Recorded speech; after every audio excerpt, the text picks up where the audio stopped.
اعوذ باللہ من الشیطان الرجیم بسم اللہ الرحمن الرحیم والسابقون الاولون من المہاجرین والانصار والذین اتبعوهم بإحسان رضی اللہ عنہم ورضوا عنہ وَأَعَدَّ لَهُمْ جَنَّاتٍ تَجْرِي تَحْتَهَا الْأَنْهَارُ خَالِدِينَ فِيهَا أَبَدًا ذَلِكَ الْفَوْزُ الْعَظِيمُ۔ فرمایا اور وہ مہاجر اور انصار جنہوں نے سب سے پہلے دعوت ایمان پر لبیک کہنے میں سبقت کی، نیز وہ جو بعد میں راست بازی کے ساتھ ان کے پیچھے آئے، اللہ ان سے راضی ہوئے اور وہ اللہ سے راضی ہوئے۔ اللہ نے ان کے لیے ایسے باغ تیار کر رکھے ہیں جن کے نیچے نہریں بہتی ہوں گی، اور وہ ان میں ہمیشہ ہمیشہ رہیں گے۔ یہی عظیم الشان کامیابی ہے۔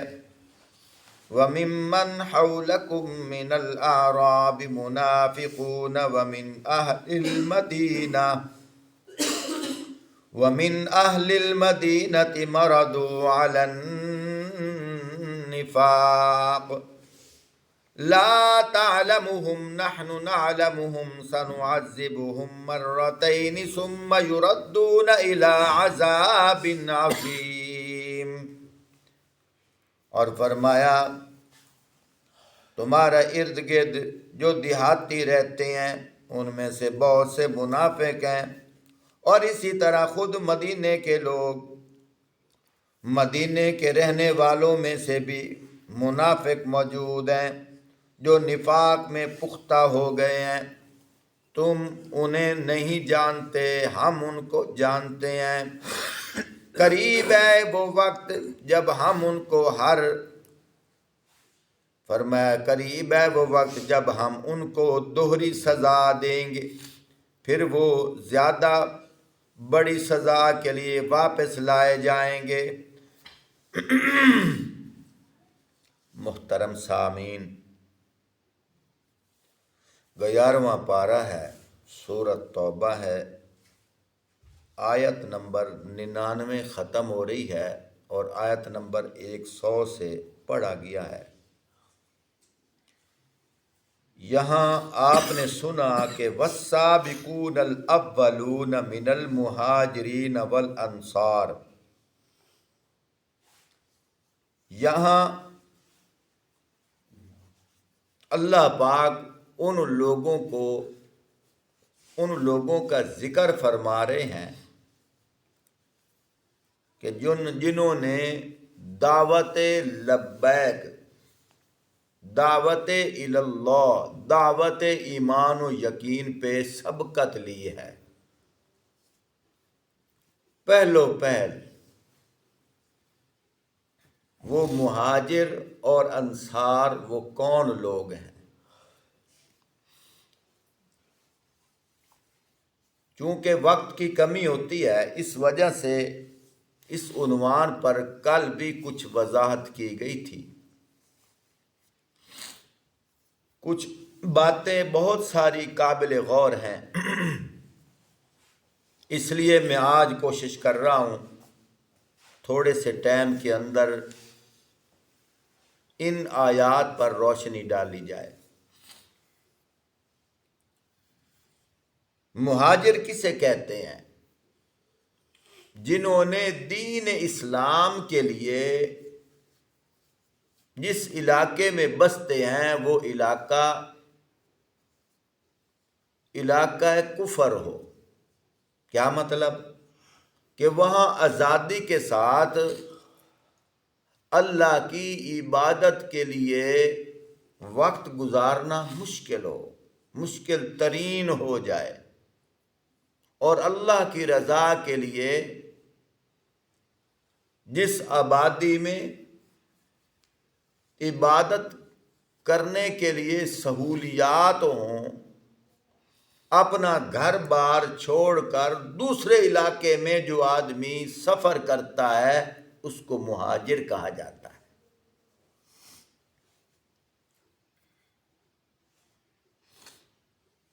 جب ہمارا ملک ہندوستان کے ساتھ مشترکہ تھا تو ایک وہ وقت تھا کہ کچھ ایسے علاقے تھے کہ کلمہ حق کہنا مشکل تھا، لیکن ہمارے مسلمان بھائی اپنے عقیدے پر مضبوط تھے۔ انہوں نے تقسیم کے بعد ہندوستان کو چھوڑا اور پاکستان میں آئے، کس غرض سے؟ اس نیت سے کہ ہم وہاں جا کر آزادی سے اللہ کی عبادت کر سکیں گے، اور وہ ہجرت کر کے آئے۔ لیکن یہ ضمناً میں نے تذکرہ کیا ہے، اصل یہاں جو تذکرہ ہو رہا ہے مہاجرین سے مراد آپ صلی اللہ علیہ وآلہ وسلم کے جانثار مخلص صحابہ ہیں، جنہوں نے مکہ کی سرزمین پہ 13 سال کے عرصہ میں بڑی مشکل ترین وقت گزارا اور ہر طرح کی پریشانیاں برداشت کی، اور پھر اللہ کے حکم سے اپنا گھر بار حویلیاں چھوڑ کر کاروبار چھوڑ کر فرمایا کہ مدینے کی طرف، جس کو پہلے یثرب کہتے ہیں، ہجرت کر کے آئے۔ کچھ صحابہ وہ ہیں جنہوں نے آپ صلی اللہ علیہ وآلہ وسلم کے حکم کے مطابق حبشہ کی طرف ہجرت کی، اور پھر اللہ کی طرف سے حکم ہوا کہ آپ یثرب کی طرف ہجرت کریں۔ آپ صلی اللہ علیہ وآلہ وسلم بھی ہجرت کر کے تشریف لے آئے۔ میں زیادہ وضاحت کی طرف نہیں جاتا، وقت زیادہ بیت جائے گا، کوشش کروں گا موضوع کے مطابق گفتگو کروں۔ سوال یہ پیدا ہوتا ہے کہ یہاں سے والسابقون الاولون من المہاجرین والانصار سے مراد کون لوگ ہیں؟ اتنا تو پتہ چل گیا، مہاجرین سے مراد مکہ والے لوگ ہیں، اور انصار سے مراد جنہوں نے نصرت کی ہے مدینے والے لوگ ہیں۔ اور یہ لوگ ہیں کون؟ فرمایا ایک مفسر نے یہ لکھا ہے کہ اس سے مراد وہ لوگ ہیں جنہوں نے مکہ میں رہ کر جب نماز کا حکم آیا، اس وقت قبلہ بیت المقدس تھا، ہجرت سے پہلے قبلہ بیت المقدس تھا، ہجرت کے بعد حکم تبدیل ہو گیا، قبلہ خانہ کعبہ ہوا۔ تو فرمایا کہ ہجرت سے پہلے جن اصحاب نے قبلہ اول کی طرف اور ہجرت کے بعد خانہ کعبہ کی طرف، یعنی قبلتین دونوں قبلوں کی طرف منہ کر کے جنہوں نے نماز پڑھی ہے، چاہے مکہ کے تھے اور چاہے مدینہ کے تھے، والسابقون الاولون سے مراد وہ لوگ ہیں۔ اور ایک مفسر نے یوں لکھا ہے، فرمایا جنہوں نے غزوہ بدر میں شرکت کی ہے، والسابقون الاولون سے مراد وہ لوگ ہیں۔ اور ایک مفسر نے یہ لکھا ہے کہ صلح حدیبیہ کے موقع پر جنہوں نے آپ صلی اللہ علیہ وآلہ وسلم کے ہاتھ پہ حضرت عثمان غنی رضی اللہ تعالیٰ عنہ کا خون کا بدلہ لینے کے لیے درخت کے نیچے بیٹھ کر آپ صلی اللہ علیہ وسلم کے ہاتھ پہ بیعت کی ہے، جس کا ذکر ہے لقد رضی اللہ عن المؤمنین اذ یبایعونک تحت الشجرہ فعلم ما فی قلوبہم فانزل السکینۃ علیہم واصابہم فتحا قریبا۔ اللہ پاک فرما رہے ہیں البتہ ہم ان ایمان والوں سے راضی ہو گئے۔ اگر اس سے مراد صلح حدیبیہ کا موقع بھی لیا جائے تو یہ سارے اصحاب اس میں آتے ہیں جنہوں نے مکہ سے ہجرت کی یا جو غزوہ بدر کے اندر شریک ہوئے، بلکہ تعداد میں اضافہ ہوا ہے، کمی نہیں ہوئی۔ محترم ساتھیو، یہاں دو باتیں قابل غور ہیں۔ ایک یہ ہے، کچھ لوگ کہتے ہیں کسی صحابی کو دوسرے صحابی پہ رتبے کے لحاظ سے بڑھانا نہیں چاہیے۔ یہ کیوں کہتے ہیں؟ یہ اس لیے کہتے ہیں چونکہ بہت ساری احادیث ہیں اور قرآن پاک کی بہت ساری آیات ہیں جن میں 4 صحابہ کے رتبے بلند ہیں، اور بہت ساری آیات ہیں جن میں حضرت ابو بکر صدیق رضی اللہ تعالیٰ عنہ کا رتبہ بلند ہے، اور جن کے دل میں صحابہ کا بغض ہے یہ ان کے پیٹ میں مروڑ ہوتی ہے۔ وہ کہتے ہیں مرتبے میں سارے برابر ہیں، کسی کا رتبہ بڑھانا نہیں چاہیے۔ اب یہاں خود اندازہ لگاؤ، اللہ خود رتبہ بڑھا رہے ہیں، اللہ خود فرما رہے ہیں، حتیٰ کہ یہاں تک لکھا ہے اگر کوئی معاملہ پیش آ جاتا یا کوئی مشورہ لیا جاتا، جو لوگ مشورہ دیتے یا کوئی واقعہ پیش آ جاتا، کسی کی گواہی لینا ہوتی، تو جو صحابی والسابقون الاولون میں شامل تھا ان میں سے کوئی ہوتا، اس کو زیادہ ترجیح دی جاتی تھی، اس کو زیادہ ترجیح دی جاتی تھی۔ تو محترم ساتھیو، ایک وہ مقام بھی آیا ہے، آپ صلی اللہ علیہ وآلہ وسلم تشریف فرمائے اور دوسرے اصحاب بھی تشریف فرمائے۔ آپ صلی اللہ علیہ وآلہ وسلم فرماتے ہیں کہ ابھی ابھی جبرائیل امین آئے، انہوں نے آ کر مجھے اللہ کی طرف سے یہ پیغام دیا ہے، فرمایا میرے محبوب یہ جو صحابہ بیٹھے ہیں ان میں 10 صحابہ کو ابھی سے جنت کا ٹکٹ دے دو۔ اس کو کہتے ہیں عشرہ مبشرہ۔ وہ 10 صحابہ کون سے ہیں؟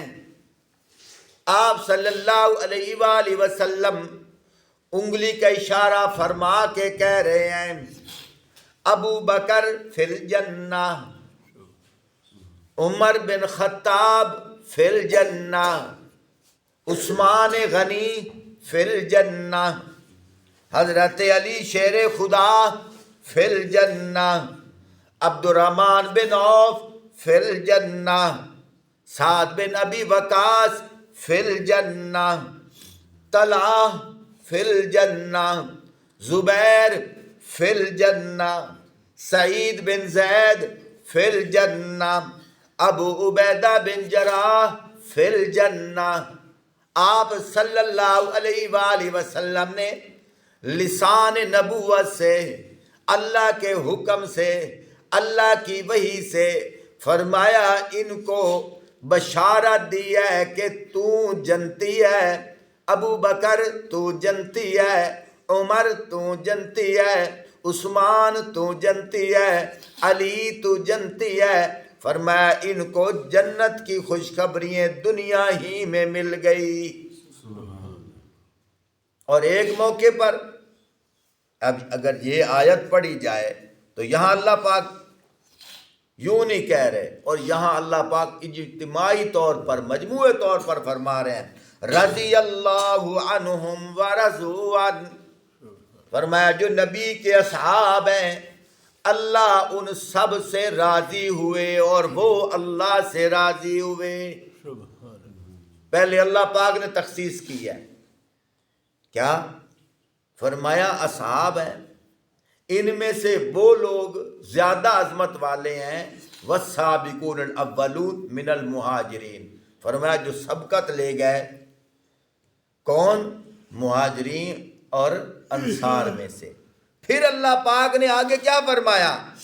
والذین اتبعوہم بإحسان، فرمایا پھر وہ لوگ جنہوں نے ان کی اتباع کی، ان کی اتباع کی. ان میں وہ لوگ بھی آ سکتے ہیں کہ جو بعد میں مسلمان ہوئے حضور کے زمانے میں.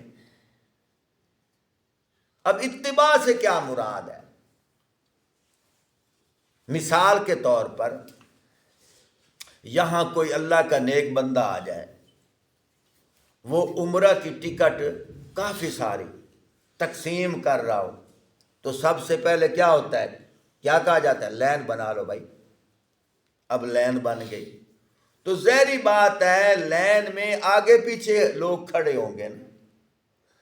تو اگر کوئی آدمی 9 نمبر پہ آ رہا ہے تو پہلے نمبر والا جو ہے وہ ٹکٹ لے کر سائڈ پہ ہوگا تو 9 نمبر والا کہاں پر آئے گا؟ 8ویں نمبر پہ آئے گا. اور پیچھے جو 10ویں نمبر والا تھا وہ اس کے پیچھے چل رہا ہے تو 9ویں نمبر پہ آئے گا. اگر اس کے پیچھے نہیں چل رہا تو وہ 9ویں نمبر پہ نہیں آئے گا. تو فرمایا یہ آگے آگے چل رہے ہیں، ان کے پیچھے پیچھے قطار بنتی جا رہی ہے. اللہ پاک فرما رہے ہیں، فرمایا جو سبقت لے گئے رتبے میں وہ اعلیٰ ہیں، رتبے میں وہ شان والے ہیں. میں ان سے تو راضی ہوں نا، لیکن میرے محبوب تیرے زمانے میں جو ان کے پیچھے قطار بنا کر چلتے آئے ہیں، فرمایا جو تیرے اصحاب ہیں میں ان پہ بھی راضی ہوں. ایک اور بڑی عجیب بات کرنے لگا ہوں، صرف یہاں تک بس نہیں بلکہ اللہ پاک فرما رہے ہیں، فرمایا قیامت تک جو ان کے پیچھے چلتے آئیں گے میں ان پر بھی راضی ہوں. سبحان اللہ. ان پر بھی راضی ہوں جو ان کے پیچھے. ایک لفظ میں نے بولا ہے وہ بولو تو پھر مزہ آئے گا. جو ان کے پیچھے قطار بنا کر آئیں گے. رائی بنڈ جاتے ہو نا تو پھر روٹی کی لائن لگتی ہے، ٹوکن کی لائن لگتی ہے. جو لائن سے نکل جائے تو اس کو کیا کہتے ہیں؟ چل پھر پیچھے آ، پھر پیچھے آ. یہی تو میں سمجھانا چاہتا ہوں. فرمایا جو اس قطار میں رہے گا. یہ کیوں کہا اس قطار میں؟ جو قطار میں رہے گا، جو پہلے نمبر پہ کھڑا ہے اس کو مانے گا تو اپنا عدد گنے گا. مثال کے طور پر ایک آدمی 33 نمبر پہ کھڑا ہے تو 33 نمبر وہ اپنے آپ کو تب کہے گا کہ پہلے کو گنے گا کہ وہ 1 2 3 4، پھر کہے گا میرا 33واں نمبر ہے، میرا 41واں نمبر ہے. اگر پہلے کو گنے گا بھی نہیں تو اپنے نمبر کو کیسے شمار کرے گا؟ فرمایا اللہ پاک فرماتے ہیں میں راضی ان لوگوں پر ہوں جو قطار میں ان کے پیچھے پیچھے چلے گا، ان کو مانے گا، ان کو مانے گا. جو ان کو نہیں مانے گا وہ قطار سے باہر نکل گیا، اور زندہ باد، وہ قطار سے نکل جائے گا. اب جو لوگ صحابہ اکرام کے بارے میں بدگمانیاں کرتے ہیں رضی اللہ کے مصداق وہ نہیں ہے، کیونکہ وہ لوگ اور زندہ باد وہ قطار سے نکل گئے، وہ قطار سے نکل گئے. یہ میں اپنی طرف سے نہیں کہہ رہا، ایک قرآن کی دلیل اور ایک حدیث کی دلیل. سبحان اللہ کہہ اللہ پاک خود فرما رہے ہیں، بس مختصری ہو. اللہ پاک خود فرما رہے ہیں، فرمایا فَإِنْ آمَنُوا بِمِثْلِ مَا آمَنْتُمْ بِهِ فَقَدِ اهْتَدَوْا. قطار سے نکلنے کی بات بھی اللہ نے کی ہے. سبحان اللہ کہو. پہلے اللہ نے قطار کی بات کی ہے، پھر اللہ نے کیا؟ قطار سے نکلنے کی بات بھی کی ہے. میں اپنی طرف سے نہیں کہہ رہا، حوالہ دوں گا. توجہ کیجئے، آیت نمبر 137 سورۃ البقرہ، پہلا پارہ، آخری صفحہ. اب میں قرآن پڑھنے لگا ہوں. فَإِنْ آمَنُوا بِمِثْلِ مَا آمَنْتُمْ بِهِ فَقَدِ اهْتَدَوْا. توجہ کیجئے، فرمایا پھر اگر وہ اسی طرح ایمان لائیں، اب سمجھانے کے طور پر اسی طرح لین میں چلتے رہیں، اسی طرح لین میں چلتے رہیں. فَإِنْ آمَنُوا بِمِثْلِ مَا آمَنْتُمْ، فرمایا پھر اگر وہ اسی طرح ایمان لائیں جس طرح تم ایمان لائے ہو، اسی طرح لین میں چلتے رہیں جس طرح تم لین میں چل رہے ہیں. آئے آئے، وہ کون چل رہے ہیں؟ صحابہ. اسی طرح وہ لین میں چلتے رہیں جس طرح تم لین میں چل رہے ہو. لین کو توڑے نہیں، لین سے نکلے نہیں، توڑے نہیں. فَإِنْ آمَنُوا بِمِثْلِ مَا آمَنْتُمْ، فرمایا پھر اگر وہ اسی طرح لین میں رہیں، یہ میں سمجھانے کے طور پر، اسی طرح لین میں رہیں جس طرح تم لین میں ہو، فرمایا فَقَدِ اهْتَدَوْا، وہی ہدایت پر ہوں گے، وہی کامیاب ہیں، وہی ہدایت پر ہیں. اب آگے سنو لین توڑنے کی بات. وَإِن تَوَلَّوْا، اور جو منہ پھیرے گا، اب مانند کرو، اور جو لین سے نکلے گا، ہاں جو لین سے نکلے گا. وَإِن تَوَلَّوْا، جو لین سے نکلے گا، جو منہ پھیرے گا، جو لین کو توڑے گا، جو آپ کے پیچھے نہیں آئے گا. وَإِن تَوَلَّوْا فَإِنَّمَا هُمْ فِي شِقَاقٍ، فرمایا اگر اس سے منہ پھیرے تو کھلی بات ہے کہ وہ ہٹ دھرمی میں پڑ گئے ہیں، وہ ہدایت پر نہیں آ سکتے. بس مختصر دو باتیں کرنے لگا ہوں. ایک موقع پہ آپ صلی اللہ علیہ وسلم نے خود فرمایا علیکم بسنتی وسنت الخلفاء الراشدین المہدیین. یہ جو لوگ اعتراض کرتے ہیں آپ خلافت راشدہ کا نعرہ کیوں لگاتے ہو، اللہ کے بندے حضور نے خود فرمایا ہے علیکم بسنتی وسنت الخلفاء الراشدین المہدیین. اور حضور بھی قرآن کے ساتھ ہے، قرآن نے بھی فقد اہتدوا کہا ہے، اور حضور بھی کہہ رہے ہیں سبحان اللہ. فرمایا تمہارے اوپر میرا طریقہ، سنت میں نہ طریقہ، تمہارے اوپر میرا طریقہ ضروری ہے.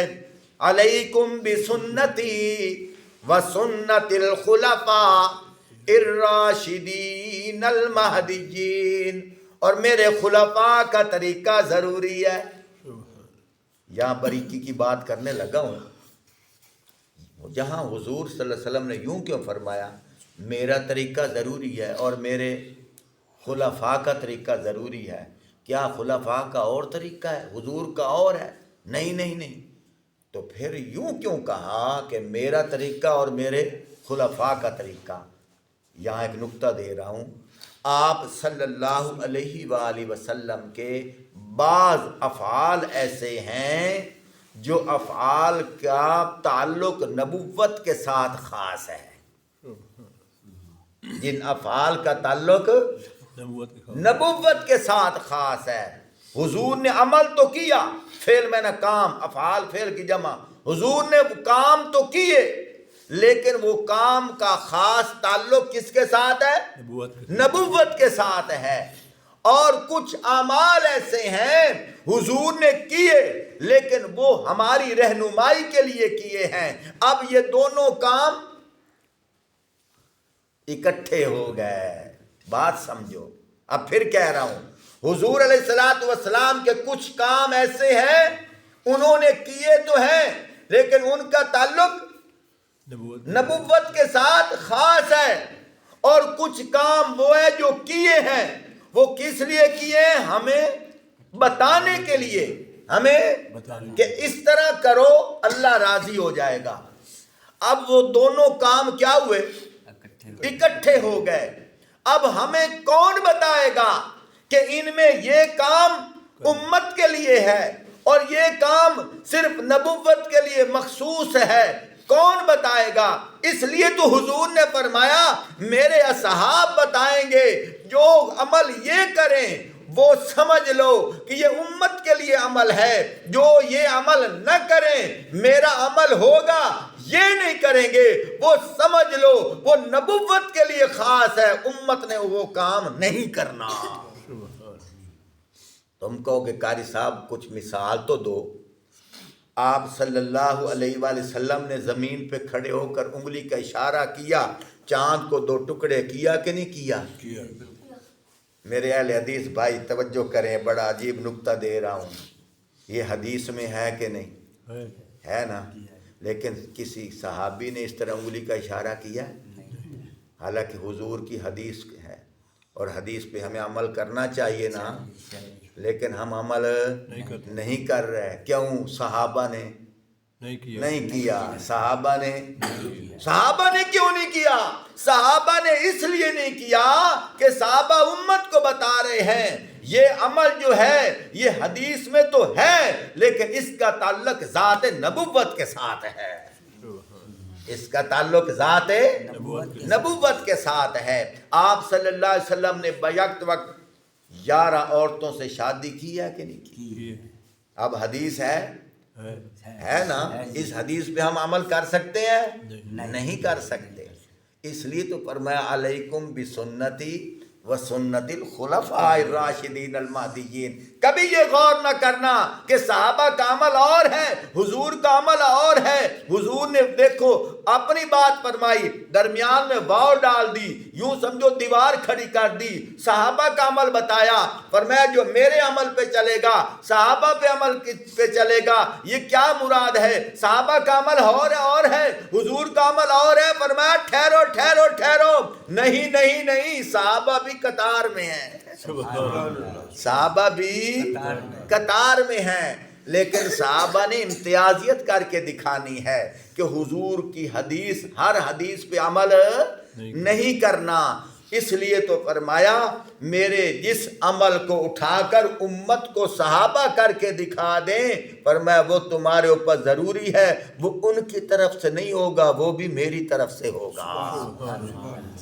اس لیے فرمایا ہدایت پر وہی ہے انا علیہ و اصحابی، انا علیہ و اصحابی، جو میرے طریقے پہ چلے اور میرے اصحاب کے طریقے پہ چلے. آخری بات عرض کر رہا ہوں، آپ صلی اللہ علیہ وسلم نے رتبہ خود بتایا ہے. کیا فرمایا؟ افضل البشر بعد الانبیاء ابا بکر صدیق. بخاری شریف کی حدیث ہے. فرمایا افضل البشر، انسانوں میں افضل جو ہے، رتبے والا، شان والا، سب سے بڑا رتبے والا وہ کون ہے؟ فرمایا بعد الانبیاء، انبیاء کے بعد. انبیاء کے رتبے تو ہے نا اپنی جگہ، انبیاء کے بعد اگر انسانوں میں جو بلند رتبے والا ہے وہ کون ہے؟ افضل البشری بعد الانبیاء ابا بکر صدیق، وہ ابو بکر صدیق ہے. حضور تمام صحابہ سے اونچا رتبہ کس کو دے رہے ہیں؟ ابو بکر صدیق کو. تو ہم نے تو حضور کا کہنا مان کر ابو بکر صدیق کو خلیفہ بلا فصل مانا ہے. اللہم صلی علی سیدنا و مولانا محمد و علی آل سیدنا و مولانا محمد و بارک وسلم.